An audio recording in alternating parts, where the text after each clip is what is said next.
It's the 24th of January, 2015, and this is episode 181. This show is intended for informational and educational purposes only.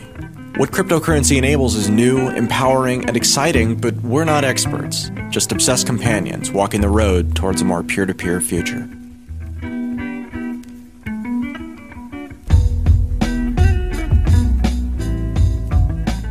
Today on Let's Talk Bitcoin, we're joined by two of the authors behind Bitcoin for the Befuddled, Conrad Barsky. Hello. And Chris Wilmer. Hello, pleasure to be here. Yeah, guys, thanks for being here. It's exciting that some of these books on Bitcoin are coming out, and I think that you guys have a very interesting one targeted at newer users. Can you kind of tell us about the Bitcoin for the Befuddled project? What was the goal? Who's the target market? And how long you guys have been working on the project? So we've been working on it since early 2013. This is Conrad. I had originally been working on just a online comic project related to Bitcoin, but I had already published a couple of books through No Starch Press in the past. And just as a lark, since I was doing this work on a comic, I figured, hey, why don't I just ask my publisher, see if they're interested in writing a Bitcoin book? And I thought for sure it was still, kind of early 2013 before I really had hit the radar that they would have no idea what I'm talking about. And it turns out the owner of No Starch Press is actually a big Bitcoin fan. He liked the idea of a book project. So he started in 2013. It just took us a little while to get everything together, cover all the material we wanted to have. 2013 is a long time to be working on this book. Did Bitcoin change in any sort of meaningful ways over that period where you had to actually go back and say, okay, well, this thing was right when we originally were thinking it, but now it's changed? We had a chapter early in the book that just wanted to walk people through buying a few Bitcoins or obtaining Bitcoins from a friend to make a sample transaction. And we had to keep adjusting what a good amount of Bitcoin represented a very small quantity. At one point, I think it was 0.5 Bitcoins was, just for testing. And then later in 2013, that was a ridiculous amount. Yeah. And then, of course, we had to do a search and replace on Mt. Gox throughout the book at some point. So, Chris, how did you wind up writing this book with Conrad? Have you guys been friends for a while, or was this kind of a project that just sort of came together? Well, we met via localbitcoins.com. I had been, just to sort of spread the good word, put myself up as a seller while I was at Northwestern University in Chicago. Conrad was one of the people that wanted to buy some Bitcoins from me. Of course, he had Bitcoins already, but he just wanted to try out the service. And we met up that way. Found that we were both big fans of Bitcoin, into it since 2011. Then Conrad told me about his comic project and how he was thinking about turning it into a book. We just hit it off from there. Local Bitcoins, I'm super curious about that. We hear a lot of people actually kind of citing that as a way that they came together with various people on the project. I mean, have you had other experiences like that or with local Bitcoins too, or was this kind of just the one-off for you guys? This was actually the only time I ever used local Bitcoins, just once, just to see how the service worked. That's kind of part of Bitcoin is getting an understanding of how all the different pieces of the community fit together. But I think Chris has more experience with using local Bitcoins. I did meet a lot of undergraduates at Northwestern University who wanted to buy Bitcoins from me. And I did get involved in other Bitcoin projects, but it wasn't through local Bitcoins. There's a Bitcoin meetup here in Pittsburgh I've gone to, which is where I am now. And another project of mine, if I could briefly plug, is a peer-reviewed academic journal that focuses on Bitcoin research. And that was through people I met on Bitcoin Talk and the Reddit Bitcoin community. So there's lots of ways to meet Bitcoin people and spin off new projects. That's not the first time I've heard the idea of a peer-reviewed Bitcoin journal. Do you mind if I ask how far along you are or, what you think the kind of trajectory for that project is? When we started talking about that, me and Peter Risen and a few other people from the Bitcoin Talk forums, we quickly, I think, found several other groups around the world that were thinking about doing the same thing. Unless there's a project I'm unaware of, it sounded like I was sort of in the best position via my academic connections to get a journal launched with a university publisher. So a lot of these separate projects converged, I think, onto ours. And so our journal, which is called Ledger, with the subtitle, The Journal of Cryptocurrency Research, now has a university publisher here at the University of Pittsburgh. And we're going to have a call for papers in a few months. I know there are other projects that are ongoing, and I think they should I don't think we're really in competition with them, that want to do everything, the Bitcoin way, just fully decentralized. There'll be a peer review element to it, but it won't necessarily be compatible with the legacy academic publishing system, whereas that's the route that we're taking. Very cool, Chris. Conrad, you and I met back in 2013 with your project Cointagion, which was like an online bookstore, except it was novel in that it used Bitcoin to make it so people could actually buy and download books without having to essentially create an account or register really any information or wait at all. Can you kind of talk to us? I haven't really seen anybody else push down that road. Can you talk to us about the Cointagion innovation and, what that was for you? Yeah, so in early 2013, once the price of Bitcoin started going up, that was really the first time I actually understood how Bitcoin worked, because until then I had just kept all my money at an exchange. And for the first time I realized, I can make use of the decentralized nature of Bitcoin and just keep my money in my own wallet without having to worry about a third party. And so that was the first time I actually sent Bitcoin between some Bitcoin addresses after owning them for a couple of years. And what I realized only at that moment is just how brilliant the design is and what kind of new use cases you can come up with.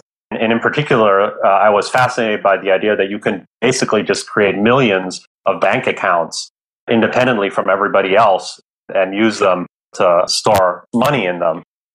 And then it occurred to me, well, what if you use millions of accounts and simply attach a unique account to every product for every user on a website? So when you visit the website, it would simply generate unique QR codes for each product you see for that browser session. And then you could have something like a vending machine where you could just download a book by sending money to a QR code without any additional step. And so I built up this project, Cointagion.com, which is still available, and you can buy Bitcoin for the Befuddled, other books there.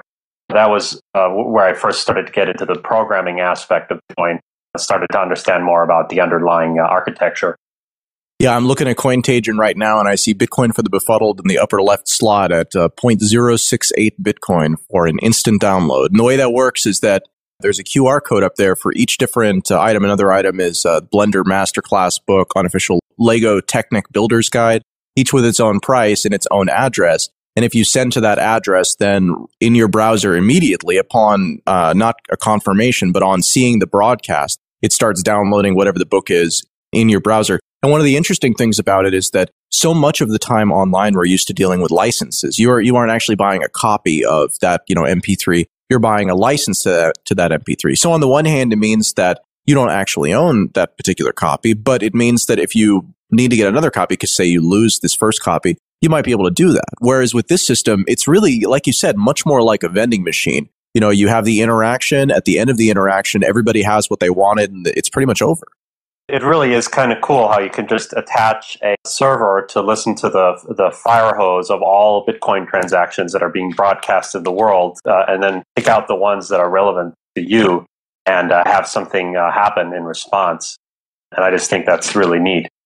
In early 2013, Bitcoin wasn't necessarily such an accepted topic as I think it's starting to be now in 2014 and 2015 as more VC money continues to pour into it and developments continue to pile on. Can you talk to us about what the experience was like of pitching a book like this? You mentioned the owner of No Starch Press was a big Bitcoin believer. Was that true throughout the organization? I'm kind of curious, did it change over time as you created this book? That was actually kind of interesting when we were writing the book, because Chris and I are like total believers in Bitcoin. And so when we wrote the book, we would constantly say why we think it's such an awesome system.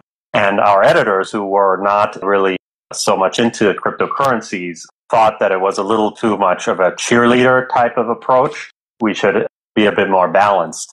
So that it's an interesting tension, because clearly if somebody is writing a Bitcoin book, you would expect that they're kind of gung-ho on Bitcoin. And but at the same time, if you're writing something on paper that's meant to be durable over time, you have to have an objective element there. So there was some effort to try to bring all those sort of ways of looking at Bitcoin together.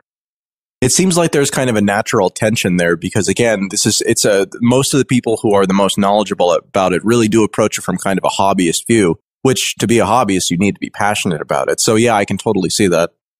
So at the very beginning of this conversation, Conrad, you mentioned that you were working on a comic project. And I'm wondering, I visited befuddled.org yesterday, and after seeing a reference to it in the text of the finished book, and found your actually very long and somewhat interactive desert island, essentially, allegory for how the network does transactions and how all the cryptography happens. It was very interesting. So you made that before you wrote this book? Yeah. I designed out and done the initial sketches for that beforehand.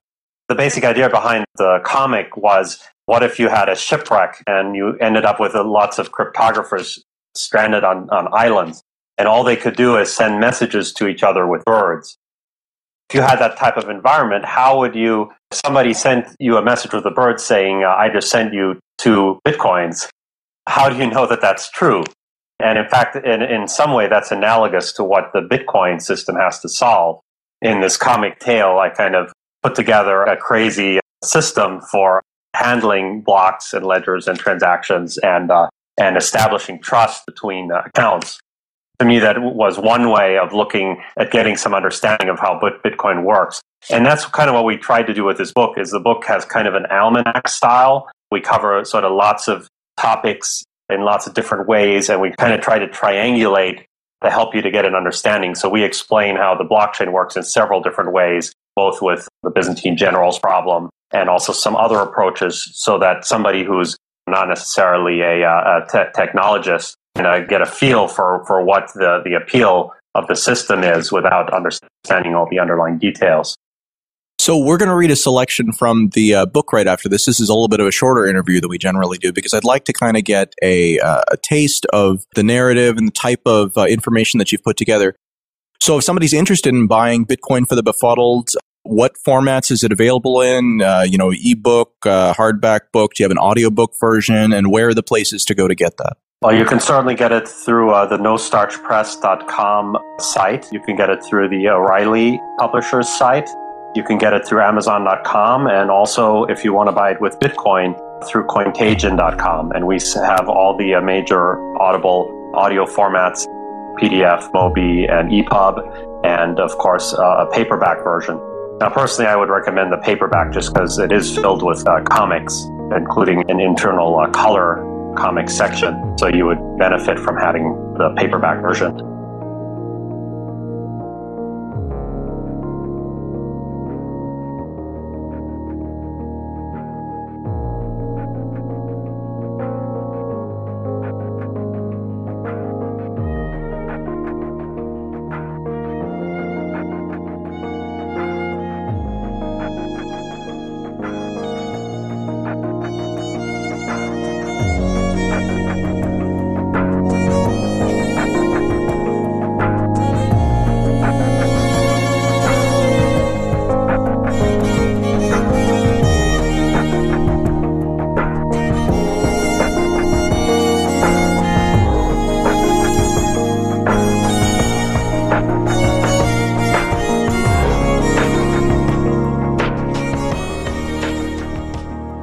This episode of Let's Talk Bitcoin is brought to you by CryptoKit.com, the easiest, fastest way to send Bitcoins right from your browser.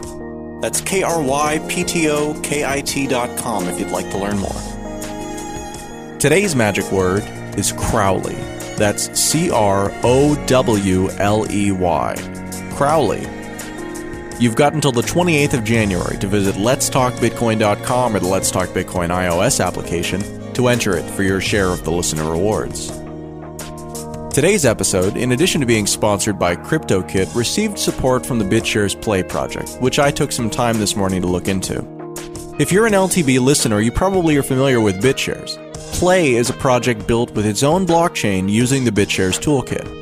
Its specific purpose is to provide trustless, decentralized random number generation, which can be used as the basis for nearly any kind of game that involves a degree of randomness or chance.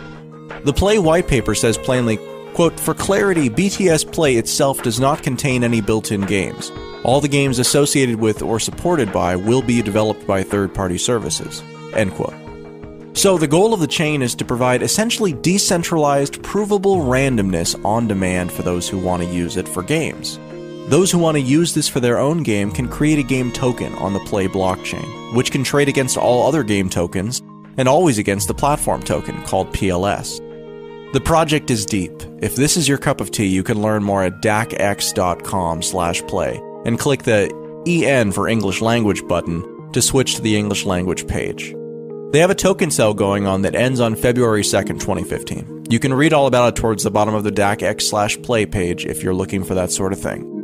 And of course, if you'd like to support the Let's Talk Bitcoin show beyond tipping, you can visit letstalkbitcoin.com and click the sponsor button at the top of the page. Here you'll see our terms of service. Once you've agreed to them, you'll find yourself at the sponsor page. Select letstalkbitcoin.com and choose the sponsor package you want. Package A gives you about 45 seconds of time during this part of the upcoming episode where I'll investigate and talk about your service. It's not an advertisement because the sponsor doesn't have the ability to say, no, don't say that. It's unscripted. Package B is a thank you during the ending credits. So during the part where I normally thank people for the music, content, and editing, we're adding a special thanks to the following sponsors for supporting this episode and then naming them out loud. This is also included in Sponsor Package A. We accept Bitcoin, LTB coin, and sponsor tokens, and for the on-air sponsorships I just described, donation amounts range from 25,000 LTB coin and 0.25 Bitcoin to 1.5 Bitcoin or 150,000 LTB coin. And that's the end of the sponsor section. So the second part of today's show is a little bit different. I enjoyed the Bitcoin for the Befuddled book, and looking through it, I actually found a couple of places that I wanted to read from. So the rest of today's episode comprises two small reading. First, a section about mining and the Byzantine generals problem in a somewhat simplified fashion, and then an interesting exploration of what using Bitcoin and what living your daily life might be like in the year 2030. I thought both of these sections were really very enjoyable, and I think that you'll like them too. So without further ado, we'll jump right into these selections from the book Bitcoin for the Befuddled. Chapter 8. Bitcoin Mining. New Bitcoins are created through Bitcoin mining. In some sense, Bitcoin mining is similar to digging for gold. It takes effort and time, hence the term mining. The difference between mining gold and mining Bitcoins is that a Bitcoin miner uses electricity and computational labor rather than physical labor. Mining is also the process by which new Bitcoin transactions are added to the blockchain, or the public ledger. By adding a new block of transactions to the blockchain, the miner who added the block is rewarded with newly minted Bitcoins, as well as old Bitcoins in the form of transaction fees. The number of new Bitcoins being mined from each block is diminishing slowly over time, and will continue to do so until all 21 million Bitcoins have been excavated. But unlike mining for gold, Bitcoin miners know exactly how many Bitcoins are left to be mined. By 2140, every Bitcoin will have been extracted and will be in circulation. Although it is potentially lucrative to mine Bitcoins, it's not for everyone. As with gold, most people, regardless of how much they want gold, wouldn't go out and mine it themselves. Similarly, earning a profit mining Bitcoins is challenging and risky. Should you mine Bitcoins? Probably not. In this chapter, we'll explore the difficulties and hazards, but the short answer is that deciding whether to mine Bitcoins is like deciding whether or not to mine gold. Mining gold in financially meaningful quantities requires a high degree of expertise, access to cheap labor and electricity, raising and risking significant capital, and waiting years for a return on investment. If you're reading this book, it's best for you to leave the Bitcoin mining to the professionals. However, if you're not motivated by profit and you just want to mine some trivial amount of Bitcoins for fun, you can certainly do that. Why is Bitcoin mining needed? Whenever someone creates a new currency, one awkward problem usually surfaces at the outset. They need to figure out how to distribute newly minted money. If a government creates the money, this problem is easily resolved. The government can simply compensate itself and use the money to pay for government services. Or, as in the United States, a government can use a complex scheme involving a Federal Reserve and a Treasury bond underwriting to lead to the same end result, giving the federal government capital it can spend that originated through the minting process. However, if you're creating a distributed currency like Bitcoin without a central party, dispersing newly minted money is surprisingly difficult. Part of the genius of Bitcoin's design was that Satoshi found a sensible way to distribute Bitcoins. The currency would be given to people willing to do computational work to protect the network, aka the miners. Because protecting the Bitcoin network requires effort, time, and money, anyone willing to do this work would merit a monetary incentive. Therefore, Satoshi's strategy of using Bitcoins as an incentive for miners acted as a decentralized mechanism for giving away new coins and created a community dedicated to protecting the network through the mining process. Let me tell you a little story to help you understand how mining protects the Bitcoin network. A parable of two generals. "The fat king is dead," they yelled through the streets of the Principality of Cryptoville the day the king died. King Carl was not popular with the common folk, for his cruelty to the peasants of his kingdom was exceeded only by his girth. Unfortunately, his son Crowley was crowned that same day, and he was believed to be very much his father's son. For this reason and more, two generals, the general of the North and the general of the South, banded together in a plan to overthrow the monarchy. Quickly, they were able to conquer most of the lands outside the castle walls. All that remained to free the land from tyranny was to storm Castle Crypto. The two generals' armies gathered at the north and south sides of the wall. On the east and west sides of the castle were the Craggley Mountains, a treacherous mountain range with steep cliffs that had taken the lives of many Cryptovillians throughout the ages. On the south side of the castle, the general of the south exclaimed, "Yes, this is the time to strike. I shall send a message to the north to begin the attack." However, it then occurred to the general that his messenger would have to cross the Craggley Mountains. What if a mishap prevented the message from getting through? If this happened, he, the general of the south, would attack the castle on his own and might be defeated by the foe.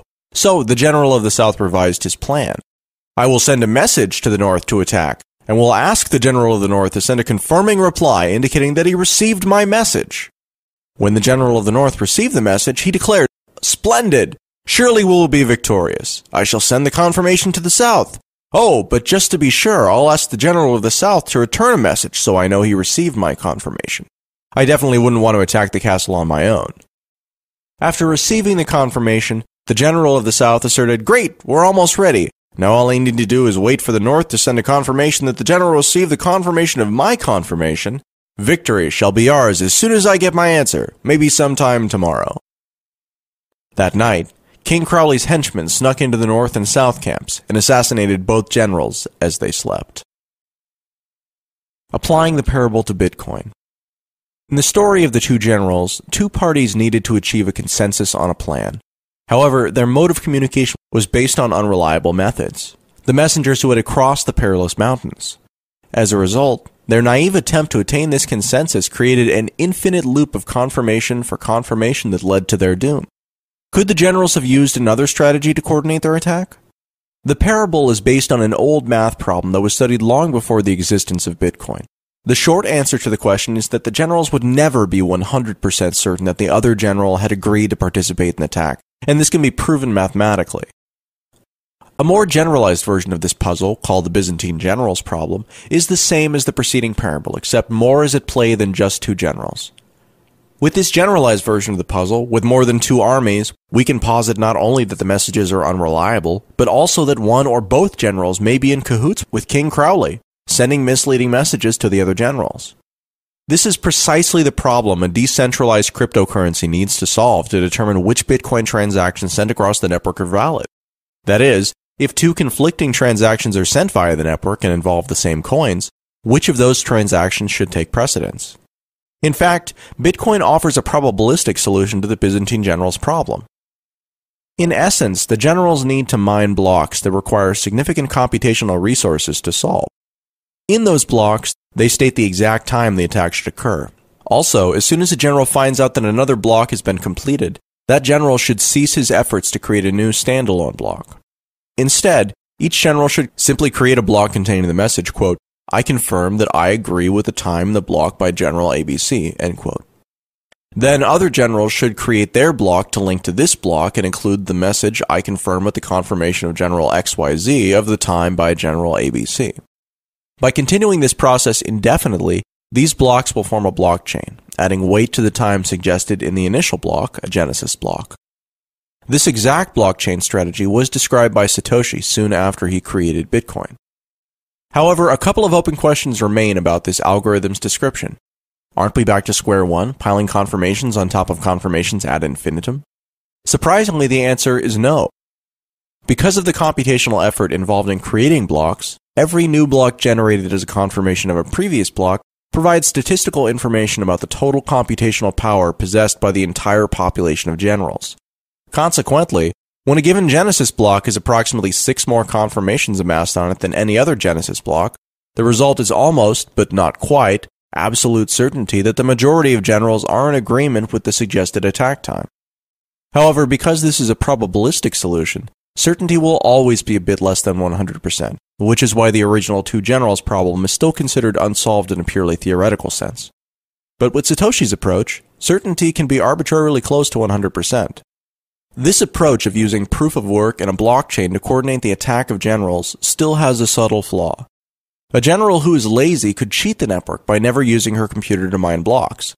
Because blocks are awarded randomly by solving the mining puzzle, any one general could leave her computer turned off for the entire process, saving electricity, but still benefiting from the consensus. No one would discover that she shirked her duty because not every participant will successfully mine blocks in any case. But in the case of Bitcoin, Satoshi had the genius to add an extra detail that solves this freeloader problem. The system pays miners with Bitcoins as a reward.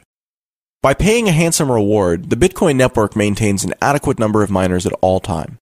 A reward that is not possible in the simpler solution to the Byzantine generals problem without a currency built into the network.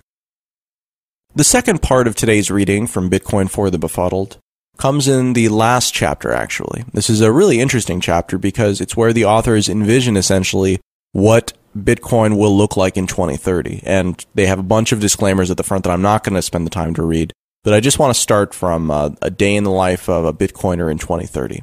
And once again, remind you that this is from the book Bitcoin for the Befuddled, which is available now. You can buy with Bitcoin at cointagion.com, cointagion.com, or at Amazon or any of the other various places.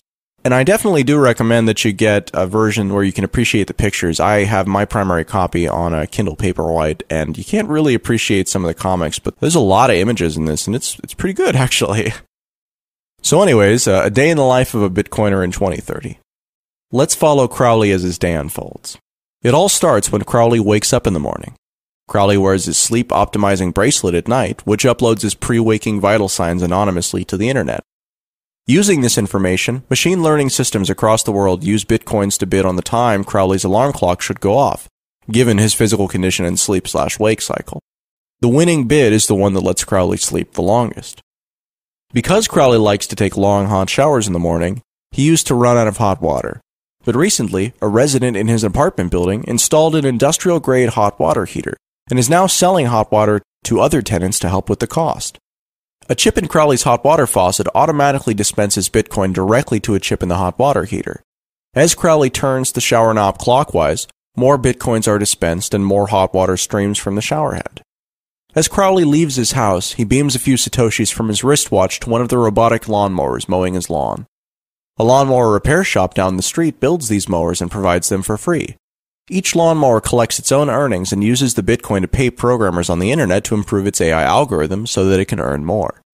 In addition, the mowers visit the lawnmower repair shop to get upgrades and pay there with their Bitcoin earnings as well. Today, Crowley missed his bus on his way to work. Apparently, the winning alarm clock bidder failed to detect Crowley's hangover this morning and cut the time too close. Usually, his bracelet would now dispense 20 Satoshis to the winning bidder as a reward. However, because the bracelet calculates that Crowley has missed his bus, it draws upon a 100 Satoshi insurance pool from an escrow account that the winning alarm clock bidder had set up as part of the bidding process. As a result, the winner loses money on today's bid. The programmer has some algorithm debugging to do. With the Satoshis from the escrow account, the bracelet starts an impromptu Bitcoin auction with all nearby, parked, self-driving cars to determine if any are willing to rent to Crowley. After entering the winning car, Crowley is off to work. Today, Crowley's real estate client is buying a house. Ever since the 2023 Digital Real Estate Reform Act, all houses are managed by simply tracking ownership of a single specific Satoshi assigned to each property.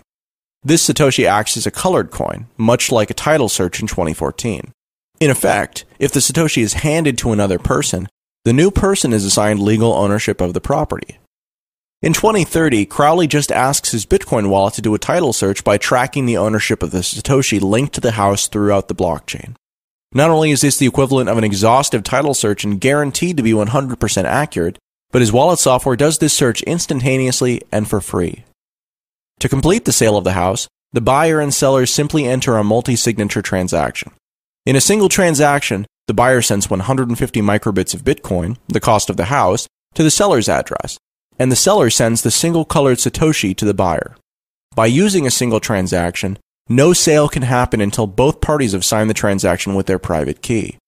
The transaction also contains a 1% commission that's sent to the real estate agent's address. Because the blockchain was used to track property ownership, the entire title insurance and closing costs for the house, sans agent commission, is just the transaction fee, which may cost less than a penny. After his workday is done, Crowley sends some money to his mom, who is a Nile crocodile. Her village, like every village in Burundi in the year 2030, has a Bitcoin booth that converts Bitcoins to Burundian francs for a mere 0.5% commission. Of course, anyone can buy most items directly using Bitcoins anywhere in the world nowadays, so that commission is not a necessary expense. Instead of catching the bus, Crowley decides to get some exercise on this beautiful day and get dinner on his walk home. Unbeknownst to Crowley, a woman named Sophia who lives on the street he's walking down has just made a big salad for her family and realizes she's made too much and will have leftovers. For this reason, she takes a picture of the leftover salad and uploads it to a food sharing website. On the site, reviewers are paid with Bitcoins to supply estimates on the tastiness of this salad. Within a few seconds, Crowley's phone rings because earlier he had put in a request for a meal of at least 8 out of 10 rating and tastiness for no more than 15 satoshis that he could obtain on his way home. And Sophia's salad meets his requirements. When Crowley rings Sophia's doorbell, an NFC chip in the doorbell communicates with Crowley's wristwatch to establish a contract for the dinner salad. Automatically, the doorbell sends Crowley's wristwatch a bill for 15 satoshis for entry into Sophia's impromptu restaurant. How does Sophia know she can trust Crowley in her house? Crowley subscribes to an anonymous rating service, which for a 1 satoshi fee, guarantees to Sophia that Crowley's trustworthiness score is 9.5 out of 10. This rating service is built into the Bitcoin blockchain in the form of a script. Users pay small fees to be part of the rating service, and the rating service, a computer program, uses these fees to pay for its online ads. In effect, it's a financial entity without an owner, living in cyberspace, paying for its own resources. This type of entity, called a distributed autonomous corporation, is made possible by blockchain technology. After a long day at work, finally at home, Crowley relaxes in his recliner in front of the tube. In the middle of his favorite movie, Harry Potter and the Forked Blockchain, a pizza commercial appears. "Darn!" he exclaims. "That was a healthy salad I had for dinner today, but I could really go for a pizza chaser." The reason this commercial suddenly interrupts Crowley's movie is not coincidental. Just at that moment, a pizza van driving by his house enters an automatic Bitcoin ad auction with Crowley's TV, earning the right to show its pizza commercial. All Crowley has to do is simply open his mouth. In response, the gesture recognition system in Crowley's TV automatically sends 8 satoshis to the pizza's van. In short order, the pizza van places a slice of pizza on a conveyor belt that extends from Crowley's house. Within seconds, a robotic arm reaches out from the base of Crowley's recliner, grabs the slice of pizza from the conveyor belt, and stuffs it in Crowley's mouth. You might have thought that a world built entirely on decentralized transactions would be a horrific dystopia. But after reading the awesome description of a day in the life of your typical Bitcoiner in the year 2030, where everything operates via Bitcoin, we're sure your worries have been conclusively put to rest. Thanks for listening to episode 181 of Let's Talk Bitcoin. This episode was made possible in part by CryptoKit.com and the BitShares Play project. Content for today's episode was provided by Conrad, Chris, and Adam. Music for today's show was provided by Jared Rubens and General Fuzz. This episode was edited by Adam B. Levine. See you next time.